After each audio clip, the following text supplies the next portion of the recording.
Life moves like a river that never stops flowing. Every morning brings something new, and every night takes something away. The people around us understand this rhythm deeply, even when they don't realize it. They watch their children grow taller each month, see their favorite restaurants close down, notice how their own face changes in old photographs. Yet somehow, when difficult moments arrive, they forget this simple truth. They act as if pain will last forever, as if joy should never end. The first powerful lesson for staying calm and positive starts with remembering what they already know, but often forget: that everything in life is temporary. The first lesson begins with understanding how life works like the seasons. Just think about winter. It feels like it will never end when you're in the middle of January cold. But then March arrives, snow melts, and green shoots push through the ground. Summer comes with its heat, then autumn with its colors, and winter returns again. Your life follows this same pattern. Right now, you might be in your winter, facing problems, feeling stuck, wondering when things will get better. But your spring is coming. It always does. When people face hard times, they often make the same mistake. They think their current situation defines them permanently. A person loses their job and believes they'll never work again. Someone goes through a breakup and thinks they'll never love again. A student fails a test and assumes they're not smart enough. But here's what they're missing. Every ending creates space for a new beginning. The job loss might lead to a better career. The breakup might make room for true love. The failed test might teach the study habits that lead to success. The second part of this lesson teaches you to say 4 simple words when life gets tough. This will pass too. Not just the bad things, but everything. That amazing vacation will end, but so will the boring week at work. The headache will go away, but so will the perfect sunny day. When you truly understand that nothing stays the same, something magical happens. You stop clinging so tightly to good moments, which means you can actually enjoy them more. And you stop drowning in bad moments, because you know they're temporary visitors, not permanent residents. Many people exhaust themselves trying to control everything around them.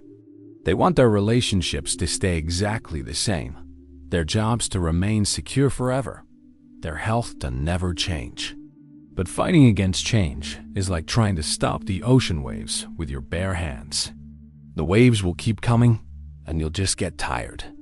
The wisdom here is different. Instead of fighting the waves, you learn to swim with them.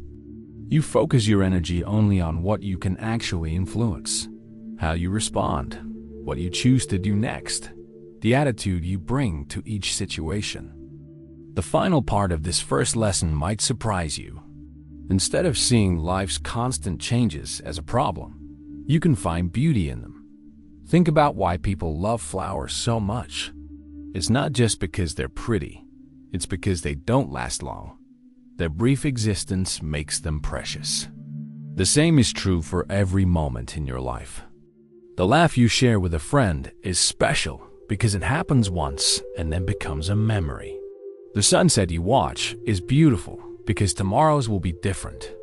Even difficult times have their own strange beauty when you realize they're shaping you into someone stronger and wiser. This doesn't mean you should be passive or stop caring about things. It means you can love deeply while holding lightly. You can work hard for your goals while accepting that the path might change. You can feel your emotions fully while knowing they will shift and transform. When you accept that everything is temporary, you don't become cold or disconnected. Instead, you become like water, flexible enough to flow around obstacles, but persistent enough to eventually carve through mountains. The second lesson reveals something you've been doing your entire life without paying attention to it. Every single day, you breathe about 20,000 times. Your body knows exactly what to do. Air goes in, air goes out, keeping you alive without any effort from you. But here's what most people miss. Your breath is like a remote control for your mind and emotions. When you learn to use it properly, You discover you have a superpower that's been with you all along. Watch what happens when someone gets angry. Their breathing becomes quick and shallow, like a dog panting. Notice how anxious people breathe. Fast, tight, mostly in their chest. Now think about how you breathe when you're completely relaxed, maybe lying in bed on a Sunday morning. Your breath is slow, deep, and calm. Your breath and your emotions are connected like dance partners. When one changes, the other follows. The first practical tool is simple but powerful. When you feel stress building up, maybe before a big meeting or when someone says something that bothers you, try this. Breathe in slowly while counting to 4 in your mind. Hold that breath for 4 counts. Then breathe out for 4 counts. Wait for 4 counts before breathing in again. Do this 10 times. It's like hitting a reset button for your nervous system. Your heart rate slows down, your muscles relax, and your mind becomes clearer. The ancient teachers called this the square breath because each side takes the same amount of time. Throughout your day, you probably rush from one thing to another without stopping. Your mind jumps between worrying about the future and replaying the past.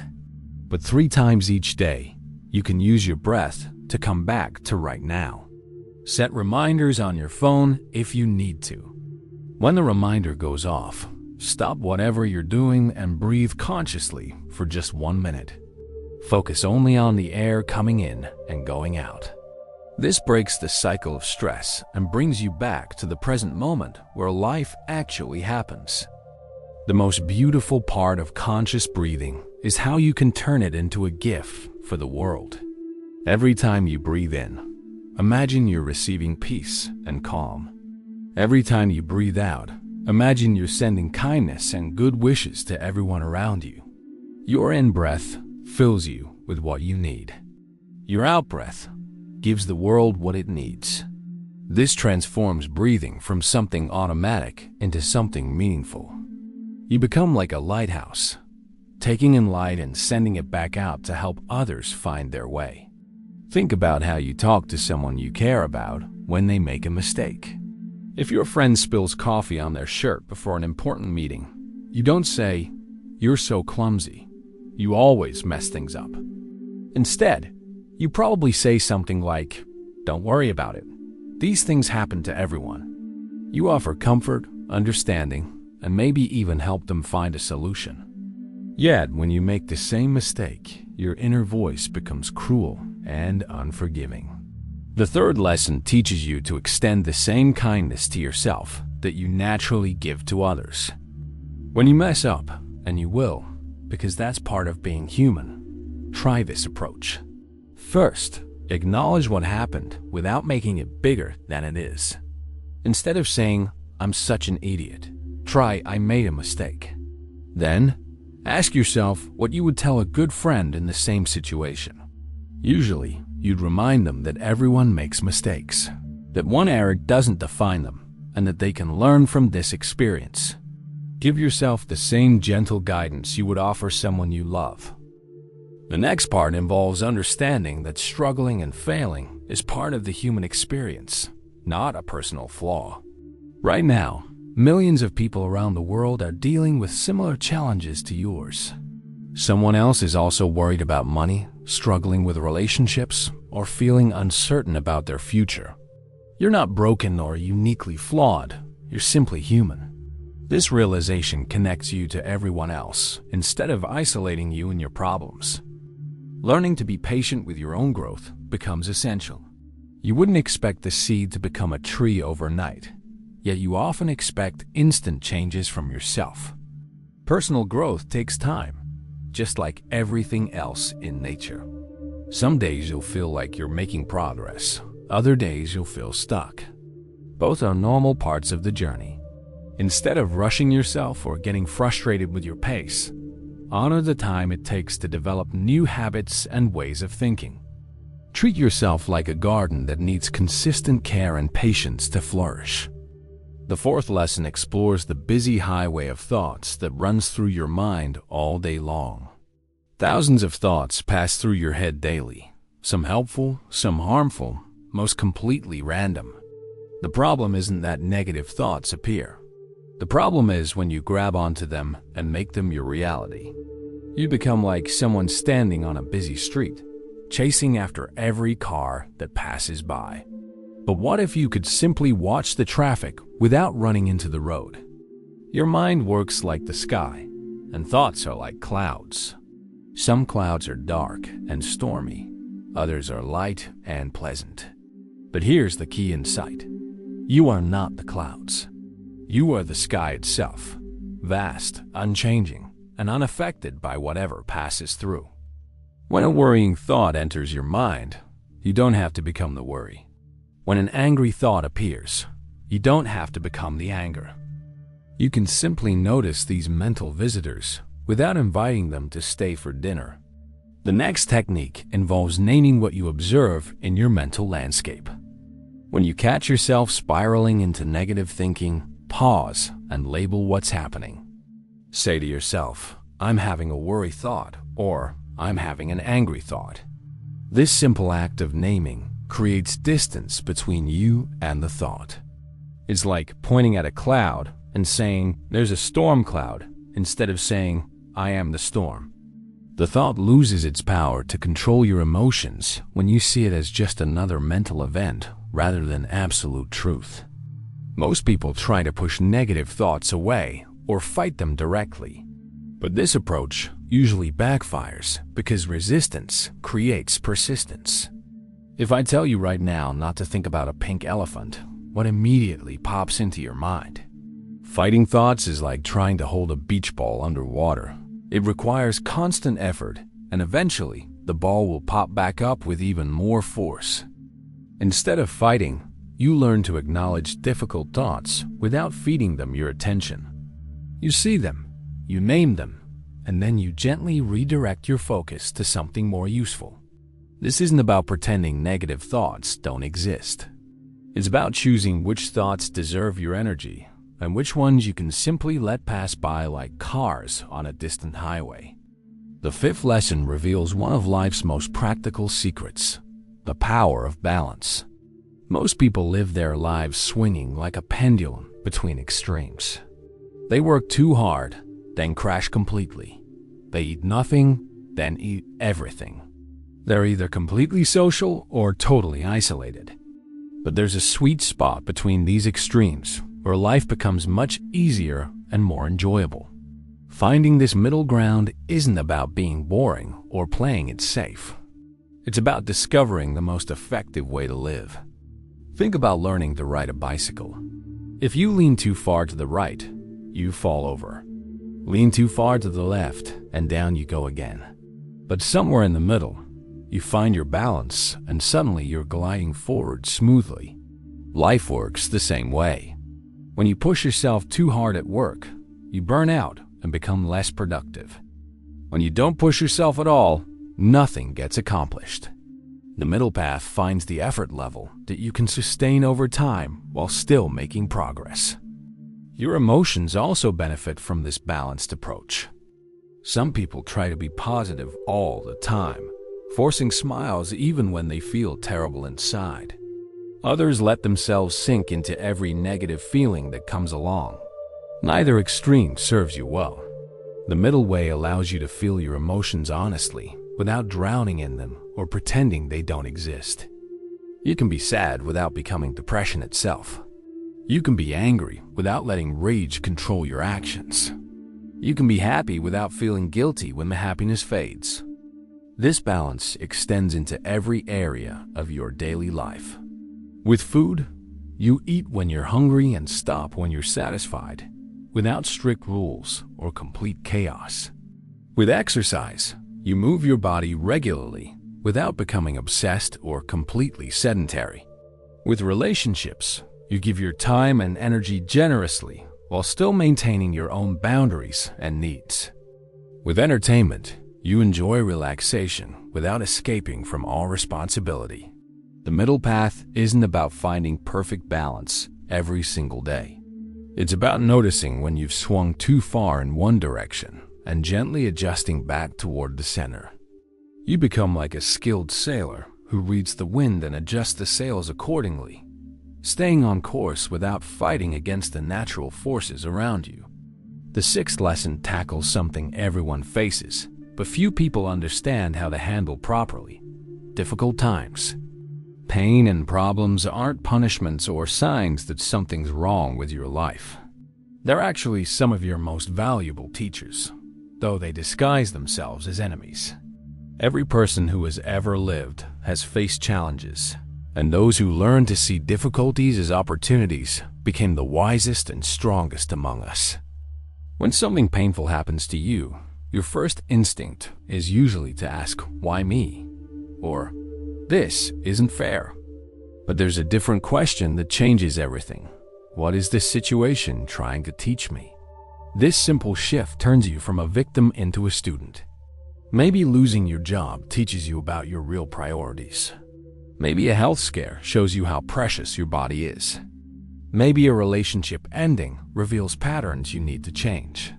Every difficult experience carries a lesson, but you have to be willing to look for it instead of just focusing on the pain. The next part involves finding something to be grateful for, even in the middle of hard times. This might sound impossible when you're really struggling, but it's not about pretending everything is wonderful. It's about finding one small thing that's still good or right in your situation. Maybe you lost your job, but you're grateful for the friends who support you. Maybe you're sick, but you're thankful for the doctors who care for you. Maybe your relationship ended, but you appreciate the lessons you learned about yourself. This gratitude doesn't erase the difficulty, but it prevents the difficulty from erasing everything else good in your life. Think of challenges like going to the gym for your emotions and character. Each time you face something hard and get through it, you build strength you didn't have before. The person who never faces any difficulties stays weak and unprepared for life's inevitable storms. But the person who learns to navigate tough times develops skills, wisdom, and inner strength that can't be taken away. You start to realize that you're more capable than you thought. You discover resources within yourself that you never knew existed. What felt like your breaking point becomes your breakthrough point. The seventh lesson addresses where most people actually spend their time mentally. If you really pay attention, you'll notice that your body is here, but your mind is often somewhere else entirely. You're eating lunch while thinking about tonight's meeting. You're talking to your friend while worrying about tomorrow's deadline. You're walking in beautiful weather while replaying yesterday's argument. This mental time travel robs you of the only moment where life actually happens, right now. Your life is made up of millions of individual moments, but you can only live one moment at a time. This exact second will never come again in the history of the universe. The way the light falls on your face right now, the specific sounds around you, the particular thoughts in your mind, this combination is completely unique and will never be repeated. When you miss the present moment by thinking about other times, you're essentially missing your actual life. Breaking free from future worries requires understanding something important. Most of what you worry about never actually happens. Your mind creates scary movies about possible futures and then treats those imaginary scenarios as if they're real. But the future doesn't exist yet. It's just a collection of possibilities, and you have much more influence over which possibility becomes real when you focus your energy on what you can do right now instead of what might go wrong later. The same principle applies to past regrets and mistakes. What happened before is finished and can't be changed, but your mind keeps replaying old scenes like a broken record. This mental replay doesn't help you learn or grow. It just keeps you stuck in situations that no longer exist. When you catch yourself rehashing the past, gently remind yourself that the past is over, and the only place you can make changes is in this present moment. The final part of presence involves developing appreciation for ordinary moments. Most people wait for special occasions to feel happy or grateful, but life is mostly made up of regular days filled with simple activities. The magic isn't in waiting for extraordinary moments to arrive. It's in finding the extraordinary within the ordinary. The taste of your morning coffee, the feeling of warm water in the shower, the smile from a stranger on the street. These small experiences become meaningful when you give them your full attention. The eighth and final lesson brings together everything you've learned into one powerful skill: developing inner stability that nothing external can disturb. Most people's peace of mind depends entirely on their circumstances. When things go well, they feel good. When problems arise, they fall apart. But there's a different way to live, with a calmness so deep that it remains steady no matter what storms rage around you. Picture a mountain standing tall while winds howl and rain pounds against its sides. The weather changes constantly, but the mountain itself stays unmoved. You can develop this same quality within yourself. Your external world will always have ups and downs. People will sometimes praise you and sometimes criticize you. You'll face both successes and failures. Relationships will come and go. But your inner core can remain as solid and unshakable as that mountain, providing a refuge you can always return to. The key to this stability lies in the space between what happens to you and how you respond. Most people react automatically. Someone cuts them off in traffic and they immediately get angry. They receive criticism and instantly feel hurt. They face a setback and quickly become discouraged. But there's actually a gap between the event and your reaction, and in that gap lies your freedom. You can learn to pause in that space and choose your response instead of just reacting out of habit. This skill requires practice, like learning to play an instrument or ride a bike. Start with small irritations: the slow cashier, the long red light, the unexpected phone call during dinner. Instead of automatically getting frustrated, pause and choose calmness. Feel the frustration arise, acknowledge it, and then consciously select a peaceful response. The more you practice this with minor situations, the stronger your ability becomes to handle major challenges with the same steady composure. True inner peace doesn't mean becoming cold or disconnected from life. You can care deeply about people and situations while maintaining your emotional equilibrium. You can feel joy and sadness, excitement and disappointment, love and loss. But none of these experiences knock you off your center for long. You become like water that can take any shape, but always returns to its natural state of flow and calm. These 8 lessons offer you a complete toolkit for navigating life with greater calm and positivity. From accepting that everything changes to building an unshakable inner foundation, each practice builds upon the others to create lasting transformation. The wisdom shared here has helped countless people find peace for thousands of years, and now it's available to guide you on your own journey. Remember, understanding these concepts is just the beginning. The real magic happens when you start applying them in your daily life. Choose one lesson that resonated most with you today and commit to practicing it for the next week. Notice how it changes your experience, then gradually incorporate the other teachings. If this video brought you value and insight, please hit the subscribe button to join our community of people committed to inner growth and wisdom. Share this video with someone who might benefit from these timeless teachings. Your recommendation could be exactly what they need to hear today. Leave a comment below telling us which lesson spoke to you most powerfully. Until our paths cross again, may you find peace in every moment and strength in every challenge. Take care of yourself, and remember, the wisdom you seek is already within you, waiting to be awakened.